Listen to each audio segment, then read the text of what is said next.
Picture this. It's the middle of the night.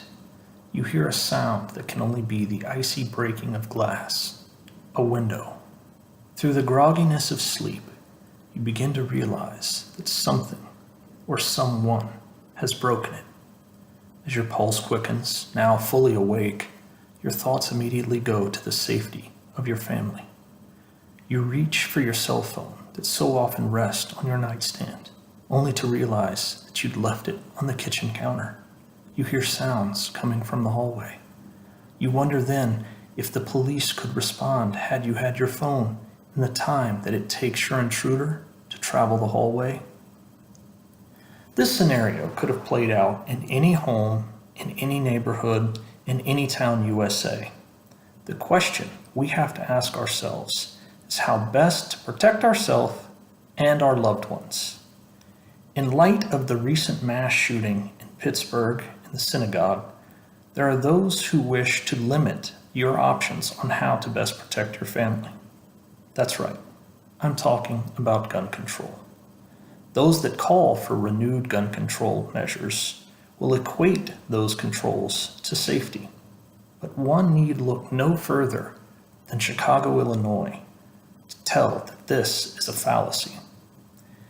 In 2018, Chicago has seen a marked decrease in violence, with the year-to-date stats of only 430 shootings that resulted in a person being killed, 2,170 persons seriously wounded in a shooting, which brings the total number of persons shot in Chicago to 2,600 year-to-date.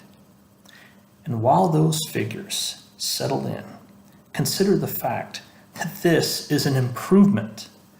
In 2016, 722 persons were shot and killed, with an additional 3,658 persons seriously wounded in a shooting. The total shootings in gun control Chicago in 2016 were 4,380.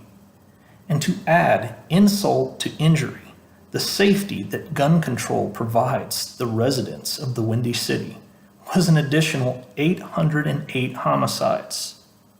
That is more dangerous and deadly than Fallujah. Now, while the stats that I just read you certainly impugn the character of the argument for gun control, individuals of this great nation, we have the right to have free speech and disagree. Our founders enshrined the power of free speech in the Bill of Rights, as well as the Second Amendment.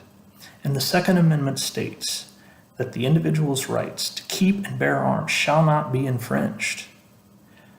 In 2008, the Supreme Court in D.C. versus Heller ruled that the Second Amendment simply codifies a pre-existing right, and that a person's right to bear and possess arms should not be connected to militia service.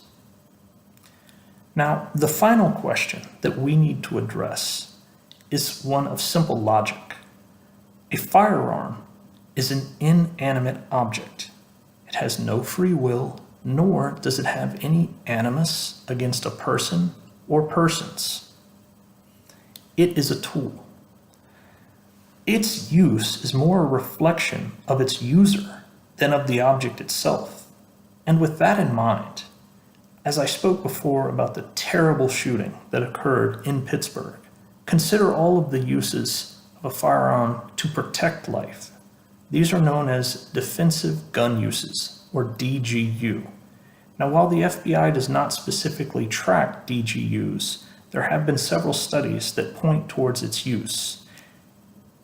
Professor David Hemingway of Harvard's Public School of Health said that the average uses of defensive gun uses per year is between 55,000 and 80,000.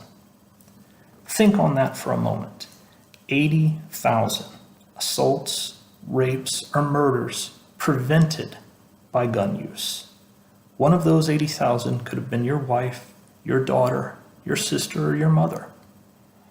When put in that context, the call for more gun control does not seem to truly equate to more safety. And before you answer, imagine that it's you in the bedroom at the end of that hallway. It's your wife, your daughter, walking across that poorly lit parking lot late at night. Then consider the need for more gun control.